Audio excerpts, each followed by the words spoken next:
আজকের শুভ রথযাত্রার দিনটা ছিল একেবারে বিশেষ। সকালটা শুরু হয় আমার বাড়ির ছোট্ট পুজোর মাধ্যমে। তারপরে নিজের হাতে রান্না করলাম ভোগ, সুগন্ধি পোলাও, নবরত্ন পনির কারি, তার সাথে পাঁপড় ভাজা। রান্না আর পুজোর সেই শান্তি পরিবেশে মনটা একেবারে ভরে উঠেছিল। তারপরে হঠাৎ করে তৈরি হওয়া প্ল্যানই যেন সব থেকে স্পেশাল হয়ে দাঁড়ালো।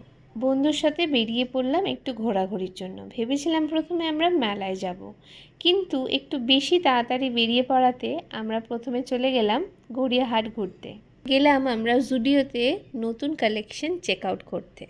গড়িয়াহাট ঘোরাঘাটির পর আমরা প্রচণ্ডভাবে ক্লান্ত হয়ে পড়েছিলাম, তাই ফেরার কথা ভাবলাম। কিন্তু গড়িয়াহাটে পৌঁছেই দেখি হঠাৎ বিশাল ভিড়। বুঝতেই পারছিলাম না কি হচ্ছে। হঠাৎ দেখি বিশাল রথ আর জগন্নাথ দেবের শোভাযাত্রা চলে আসছে। একেবারে অবাক আর আনন্দে ভরে গেলাম। ভাবতেই পারিনি এমন সারপ্রাইজ অপেক্ষা করছিল আমাদের জন্য। আমরাও প্রচুর আনন্দে সহ রথ টানলাম, প্রসাদ গ্রহণ করলাম। হঠাৎ ঝমঝমে বৃষ্টিতে ভিজেও গেলাম। তখন আশ্রয় নিলাম আমাদের প্রিয় ক্যাফে বৌহ দ্য স্কাই ক্যাফেতে।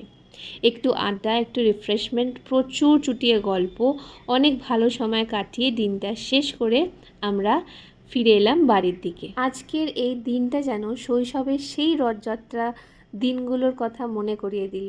একটু পাগলামি, একটু চমক আর অনেকটা ভালোবাসা। হৃদয় জুড়ে শুধু কৃতজ্ঞতা আর শান্তি।